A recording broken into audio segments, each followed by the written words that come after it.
Siguen pasando cosas. Esta semana ha salido un informe del Fondo Monetario Español e Internacional sobre España.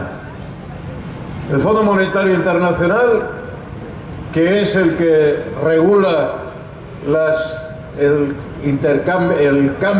tipo de cambio de divisas con el dólar, se ha convertido en una institución al servicio de la banca internacional y que se coloca por encima de los gobiernos para decirles qué es lo que tienen que hacer. ¿Y qué dice en su informe sobre España? Bueno, dice que hay que asegurar la sostenibilidad de las pensiones. Vale, muy bien. Pero ¿qué quiere decir para ellos esto? Quiere decir que el gobierno tiene que aplicar con contundencia una segunda reforma que endurezca las condiciones de acceso a las pensiones. El Fondo Monetario Internacional plantea además que la política fiscal en España debe apoyar a la economía. Y uno podría pensar, bueno, que la política fiscal apoya a la economía será apoyar a la gente que no tiene trabajo, será gravar a los que tienen más dinero. No. Para ellos eso quiere decir que la política fiscal no tiene que tocar a los más ricos para que puedan invertir. Y que la política fiscal, como la deuda ya ha subido mucho y ya tenemos un 115% de deuda pública respecto al Producto Interior Bruto del país, para que se pague eso hay que subir el IVA, hay que pagar más por la energía, por la gasolina. Es decir, pretenden que lo paguemos nosotros, con una fiscalidad dirigida contra los pobres, no contra los ricos, porque como hay que proteger a la economía, eso no se les puede tocar. Y esta señora, la Cristalina Georgieva, quitaron a la Christine Lagarde y ahora han puesto una rumana, pero que siguen en la misma vía. No importa mucho el país de origen o que sea hombre y mujer, porque las políticas siguen siendo las mismas, contra la gente. Y además se permiten también otra cosa muy curiosa en ese informe. Dicen que hay que abordar cómo cotizan a la seguridad social los becarios, cómo se modifica el cómputo de pensión para que se amplíe, para que cobren menos los pensionistas, cómo se facilita el acceso al sector privado a las pensiones, esa segunda pata de que están hablando, la segunda parte, porque si no, les recuerda al gobierno español que es todo ello condición para recibir los fondos europeos Next Generation. Y aquí también se plantea otra cosa curiosa. ¿Qué pinta el Fondo Monetario poniendo condiciones para acceder a unos fondos que son de la Unión Europea? Es que en realidad son los mismos. Tienen la sinvergüencería de que algo que dicen que depende de la soberanía de la Comisión Europea y de Europa, resulta que es el Fondo Monetario Internacional, que está colocado en Washington, quien te está diciendo, oye, o recortas o esos fondos no van a llegar a España. Están planteando además que no nos preocupemos, que la inflación no va a subir. Como siempre, todas esas predicciones se van a estimbar, porque está claro que la inflación va a ser muy alta. Y cuando dice el Fondo Monetario, no, que la inflación va a bajar, ellos la prevén que va a bajar a un 3%. Este año ha sido un 5,5%, hasta noviembre dicen que va a bajar. Es decir, tratan de desarmar a los trabajadores, a los pensionistas, a la gente, para que no luche por el IPC. Y esas mentiras, esas presiones sobre los gobiernos y sobre la población van y encuentran respuesta en nuestro inefable Escrivá. Y aparece ahora hace 2 días Escrivá, este viernes, diciendo que aunque los sindicatos no lo acepten, él va a seguir adelante para privatizar las pensiones. Claro, con lo cual nos enteramos de algo positivo. Y es que en esta segunda etapa la lucha que estamos desplegando empieza a provocar que los grandes sindicatos se empiezan a pensar eso de privatizar las pensiones, porque no les va a salir gratis si lo hacen. Y porque sus bases están mostrando que no lo aceptan, que entienden lo que estamos explicando, que es una barbaridad que le entreguemos al sector privado las cotizaciones. Es nuestra lucha lo que ha provocado que ahora al menos se lo estén pensando las centrales sindicales. Y esto es importante, porque no es lo mismo que esta reforma la imponga Escrivá con la complicidad de las direcciones sindicales que no sin esta complicidad. Les aísla, hace mucho más difícil que se pueda producir esa privatización y la deslegitima profundamente. Nuestra lucha está parando esos planes y eso pone nervioso al Fondo Monetario Internacional y pone nervioso a Escrivá, que en realidad, más que representar a los españoles, es, como hemos dicho muchas veces, el comisario del poder financiero metido en el gobierno de España. La cuota que los banqueros imponen a las instituciones para que puedan seguir funcionando bajo amenaza de, si no, provocar el caos financiero. Pero el mundo no se para. Y el mundo reacciona no solo en España, sino en muchísimos países contra las imposiciones del Fondo Monetario Internacional. Y lo estamos viendo en Canadá. En Canadá llevan 20 días con los camioneros bloqueando Ottawa, la capital, en Ontario, en el estado de Ontario, que es donde vive más gente, a la que se ha unido la gente de Quebec y de la zona del área más poblada donde está el 80% de la población de Canadá.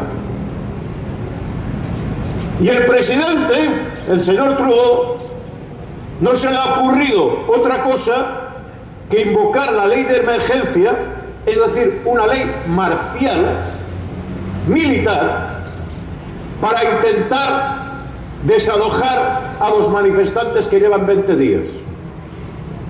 El Parlamento le tuvo que parar los pies porque ya quería enviar al ejército. Y ha enviado a la policía. De manera absolutamente inhumana, rompiendo los cristales de las cabinas de los camiones, porque están 20 bajo cero. No solo la gamberrada de romper un instrumento de trabajo, sino para intentar que la gente se vaya. Bloqueando las cuentas de solidaridad de los camioneros, que tenían $4,5 millones de dólares que la gente había aportado para que resistieran. Y resulta que van e intervienen las cuentas bancarias. Ya nos gustaría que los gobiernos intervinieran a los bancos, pero no. Cuando es el dinero de los ricos no se puede tocar, pero cuando es el dinero de los trabajadores, si es para callaros, lo que haga falta. Imponiendo una ley mordaza, estableciendo el delito de opinión con esa ley especial, penalizando que periodistas, que la gente se manifieste en solidaridad. ¿Y qué ha ocurrido? Pues que la gente no se ha ido y que Ottawa sigue bloqueada. Este fin de semana lo que tenía que ser el desalojo ha sido un fracaso. Y Canadá se encuentra con su 15M, con todas las contradicciones. porque es verdad que hay gente de todos los colores metida en ese conflicto, pero mostrando la deslegitimidad de las instituciones que gobiernan para los bancos y no para la gente. Las encuestas muestran un apoyo del 46% de la población de Canadá, aunque la población evidentemente está afectada por un bloqueo. Nos encontramos un presidente más deslegitimado por su pueblo y otro pueblo que está harto de recortes, de pagar impuestos de manera absolutamente injusta, de ver cómo los gobiernos utilizan la epidemia, que es una desgracia, para intentar controlar el pueblo. Y por cierto, no ocurre solo en Canadá. De nuevo estamos viendo esta semana cómo compañeras y compañeros de Cádiz están siendo procesados con la ley Mordaza y se les amenaza con años de cárcel. Compañeros de la Marea Pensionista de Cádiz. Esta semana he estado hablando con una compañera limpiadora en un tanatorio, la gente más humilde. ¿Y por qué una vez acaba la movilización los van a buscar a su casa? Los procesan con la ley Mordaza porque temen a la gente y porque quieren asustarnos y quieren encerrarnos, que aceptemos que no se recupere nuestro coste de la vida como hacían los trabajadores del metal y todo el pueblo de Cádiz. Los poderosos se asustaron e inmediatamente cerraron una negociación en que se reconocía buena parte de lo que exigían el pueblo de Cádiz y los trabajadores y trabajadoras del metal. Pero acto seguido, cuando la gente se desmoviliza, van a buscar a los activistas del movimiento a su casa, con nocturnidad y alevosía, utilizando la ley Mordaza, utilizando el bloqueo que nos coloca la COVID. Pero que no se engañen, no lo vamos a permitir. Y estamos estableciendo una cuenta de solidaridad con los procesados y procesadas de Cádiz. Que por cierto, cuando hablemos de estas cosas, aseguraros que las cuentas de solidaridad es la que os transmite Marea Pensionista, la COESPE, porque en esta situación nos nacen los oportunistas como las setas.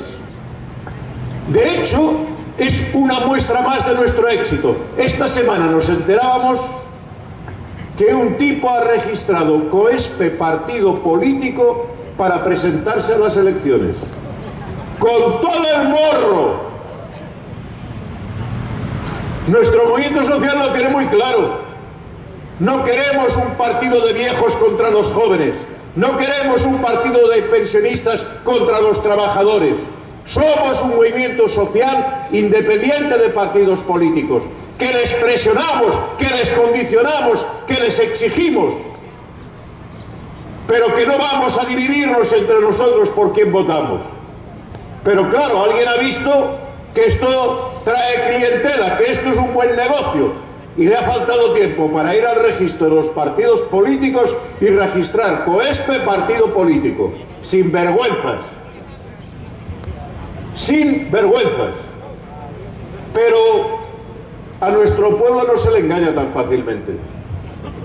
Nuestro pueblo es capaz de organizarse, de construir organización. A pesar que el poder intenta reventarnos, intenta hacer aparecer diferencias, magnificar los conflictos o inventarse organizaciones, como esta que os comentaba. COESPE sigue adelante. Vamos a tener nuestra quinta asamblea. Vamos a mejorar y a extender la organización. Vamos a establecer nuevas formas de contacto y cooperación con el resto de los movimientos sociales. Y no nos van a parar. Mencionar finalmente que estamos dando apoyo a la ILP de la sanidad, que podéis firmar en la mesa, y también otra ILP que se presentaba este fin de semana en la Plaza de Cataluña para exigir que se acabe con la precariedad de la gente inmigrante clandestina que hay en nuestro país. La situación de permitir la existencia de dos grupos de trabajadores y trabajadoras, es decir, que exista dentro de nuestra sociedad gente que lleva 5 o 10 años en nuestro país y no tiene papeles, solo favorece el mercado negro de trabajo. Y hay que acabar con esto. Quien vive, quien trabaja en este país forma parte de nuestra clase y tiene que tener los mismos derechos y tiene que generar las mismas obligaciones para los empresarios. No podemos permitir la semiesclavitud que representa que dentro de nuestro país haya gente que tenga que trabajar de manera precaria y según las directrices y la voluntad de quien lo contrata de manera clandestina. Hay que acabar con esta situación y esta ILP, a la cual damos apoyo, va en esta dirección. También comentar que han seguido pasando otras cosas. Los trabajadores de educación han tomado la Consellería de Educación y se quedaron ahí dentro. Y también, como el señor Trudeau, el conseller de Educación, ¿qué es lo que hizo? Desaparecer como las ratas, largarse, no aparecer por la Consellería. Que aguanten los ocupantes, las secretarias, los administrativos, pero el que tendría que dar la cara, igual que Trudeau, que es otra de las cosas que ha hecho, con salirse corriendo, se ha largado de Ottawa, no sea que lo pillaran los camioneros, negándose a hablar con ellos. Pues aquí, en pequeñito, tenemos lo mismo con el consejero de Educación, que van los maestros, los profesores, a exigirle cuentas de por qué está empleando los horarios sin negociar con los sindicatos, sin mano militar, y también de hoy para mañana te cambio el tiempo de trabajo, pero aumento, no contrato a más gente, y el responsable de ese entuerto lo que hace es salir corriendo de la Consellería, no sea que lo pillen. Pero fijaros, eso muestra nuestro poder. Cuando nos juntamos, cuando nos organizamos, somos una fuerza invencible. Quizás no conseguimos lo que queremos el primer día, ni la primera semana, ni el primer año, pero organizados somos capaces de pararles los pies a los poderosos que se piensan que pueden imponernos lo que quieren. Y finalmente, también esta semana se ha empezado a constituir una plataforma contra la OTAN y contra la guerra. Frente a estos que intentan dar salida a esta crisis, a esta pérdida de legitimidad de los gobiernos, llevándonos a otra guerra, nos ponemos en pie los movimientos sociales para exigir, primero, que nuestros soldados, nuestros barcos, nuestros aviones vuelvan para España. No se nos ha perdido nada ahí. Segundo, que se acabe con el gasto militar. Que ese aumento del 125% vaya a la sanidad, a las pensiones, a la educación, a contratar a esos maestros que no quiere el conseller. Y tercero, que nos saquen de la OTAN. No queremos estar en bloques militares, no queremos guerra, queremos paz, queremos trabajo y queremos pan. Este lunes va a haber una primera manifestación en relación a esta cuestión, pero que todavía es una manifestación que no es la que convoca esa plataforma que se está formando, una plataforma amplia, con gente de diversas organizaciones sociales, de centros cívicos, de ateneos, de movimientos sociales, del mundo católico. Toda esa gente está constituyendo una plataforma para que no nos metan en la guerra. Y hemos de recuperar la consigna de que no a la guerra, sí a la paz, sí a la vida con dignidad, y que no se embarquen en ese conflicto para tapar lo que quiere aplicar el Fondo Monetario Internacional. Nos quieren en guerra, nos quieren en conflicto para tapar los recortes, para tapar la indignidad que está ocurriendo en la sanidad y que pretende el señor Escrivá seguir aplicando sobre las pensiones. Pero se equivocan, estamos en la calle y estamos exigiendo que el gobierno